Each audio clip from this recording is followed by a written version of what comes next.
ಆತ್ಮೀಯ ಶ್ರೋತೃಗಳೇ, ಮತ್ತೊಂದು ವಿಘ್ನ ವಿನಾಶಕನ ಶ್ಲೋಕ. ಈ ಶ್ಲೋಕವನ್ನು ಕೇಳದೆ ಇರುವಂತಹ ಹಿಂದೂಗಳೇ ಇಲ್ಲ ಅಂತ ಅನ್ಸುತ್ತೆ. ಬಹಳ ಪ್ರಸಿದ್ಧವಾದಂತಹ ಶ್ಲೋಕ. ಗಜಾನನಂ ಭೂತ ಗಣಾದಿ ಸೇವಿತಂ ಕಪಿತ್ತ ಜಂಬೂಫಲ ಸಾರ ಭಕ್ಷಿತಂ ಉಮಾಸುತಂ ಶೋಕ ವಿನಾಶ ಕಾರಣಂ ನಮಾಮಿ ವಿಘ್ನೇಶ್ವರ ಪಾದ ಪಂಕಜಂ. ಈ ಶ್ಲೋಕವನ್ನು ನೀವೆಲ್ಲರೂ ಕೂಡ ಕೇಳಿರ್ತೀರಾ. ಇದರ ಅರ್ಥ ಬಹಳ ಸುಂದರ ಮತ್ತು ಸರಳ ಕೂಡ. ಗಜಾನನ ಅಂತಂದ್ರೆ ಆನೆಯ ಮುಖವುಳ್ಳಂತಹ ಗಣಪತಿ ಆಕಾಶದಲ್ಲಿ ಚಲಿಸ್ತಾ ಇರುವಂತಹ ಭೂತ ಗಣಗಳಿಂದ ಪೂಜಿಸಲ್ಪಟ್ಟವನಾಗಿರ್ತಾನೆ. ಕಪಿತ್ತ ಜಂಬೂ ಫಲ ಸಾರ ಭಕ್ಷಿತಂ. ಈ ಕಪಿತ್ತ ಅಂತಂದ್ರೆ ಮರದ ಸೇಬು, ಮರಸೇಬು ಅಂತ ಕರೀತಾರೆ. ಹಾಗೆ ಜಂಬೂ ಫಲ ಅಂತಂದ್ರೆ ಜಾಮೂನ್ ಅಂದ್ರೆ ನೇರಳೆ ಹಣ್ಣು ಅಂತ ಹೇಳ್ತಾರೆ. ಇದೆರಡರ ಒಂದು ಸಾರವನ್ನ ತಿಂದವನು, ಭಕ್ಷಿಸಿದವನು. ಉಮಾಸುತಂ, ಪಾರ್ವತಿಯ ಮಗ. ಉಮಾ ಅಂತಕ್ಕಂತಹ ಒಂದು ಹೆಸರೇ ಬಹಳ ಅದ್ಭುತ. ಈ ಹೆಸರು ಪಾರ್ವತಿಗೆ ಇರುವಂತಹ ಮತ್ತೊಂದು ಹೆಸರುಗಳಲ್ಲಿ ಒಂದು.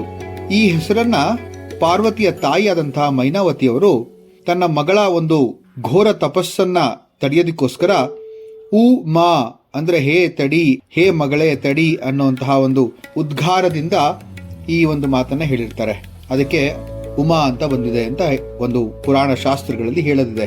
ಉಮಾಸುತಂ ಅಂದ್ರೆ ಉಮೆಯ ಮಗ, ಪಾರ್ವತಿಯ ಮಗ, ಪಾರ್ವತಿ ನಂದನ ಅಂತೀವಲ್ಲ, ಅಂದ್ರೆ ಗಣಪತಿ ಅಥವಾ ಗಜಾನನ.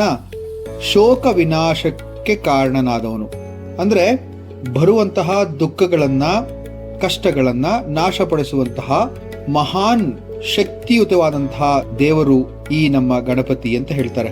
ನಮಾಮಿ ವಿಘ್ನೇಶ್ವರ ಪಾದ ಪಂಕಜಂ. ಪಾದ ಪಂಕಜ ನೋಡಿ, ಪಂಕಜ ಅಂದ್ರೆ ಪದ್ಮ. ವಿಘ್ನೇಶ್ವರನ ಪದ್ಮ ಕಮಲಗಳಲ್ಲಿ ನಾವು ನಮಸ್ಕಾರವನ್ನ ಮಾಡ್ತೇವೆ, ನಾವು ನಮಸ್ಕರಿಸ್ತೇವೆ ಅಂತ ಅರ್ಥ. ಬಹಳ ಸುಂದರ ಮತ್ತೆ ಸರಳವಾದಂತಹ ಅರ್ಥ ಈ ಶ್ಲೋಕದ್ದು. ಇಲ್ಲಿ ಭೂತಗಣಗಳ ಬಗ್ಗೆ ಸ್ವಲ್ಪ ಹೇಳೋದಿದೆ. ಭೂತಗಣಗಳು ಅಂತಂದ್ರೆ ಇವರೆಲ್ಲರೂ ಕೂಡ ಶಿವನ ಅನುಯಾಯಿಗಳು ಅಂತ ಹೇಳ್ತಾರೆ. ಆಕಾಶದ ಪರಿಚಾರಕರು ಅಂತಲೇ ಇವರು ಕೀರ್ತಿಯನ್ನ ಪಡೆದಿದ್ದಾರೆ. ಆದ್ರಿಂದ ಬರೀ ಜನಗಳು ಮಾತ್ರವಲ್ಲದೆ ಭೂತಗಣಗಳಿಂದಲೂ ಕೂಡ ಸೇವಿಸಲ್ಪಟ್ಟಂತಹ ಗಜಾನನನ್ನ ನಾವು ಪ್ರತಿದಿನ ಜಪಿಸಿದ್ರೆ, ಪ್ರತಿದಿನ ನಾವು ಪಠಿಸಿದ್ರೆ ನಮಗೆ ಸದ್ಗತಿ ಹಾಗೂ ವಿದ್ಯೆ ದೊರಕುತ್ತೆ ಅಂತ ಹೇಳುವಂತಹ ವಿಚಾರ ಕೂಡ ಇದೆ. ಹಾಗಾಗಿ ನಾವೆಲ್ಲರೂ ಕೂಡ ಪ್ರತಿದಿನ ಈ ಶ್ಲೋಕವನ್ನ ಹೇಳೋಣವೇ. ಮುಂದಿನ ಶ್ಲೋಕದೊಂದಿಗೆ ಮತ್ತೆ ಭೇಟಿ ಆಗ್ತೇನೆ. ನಮಸ್ಕಾರ.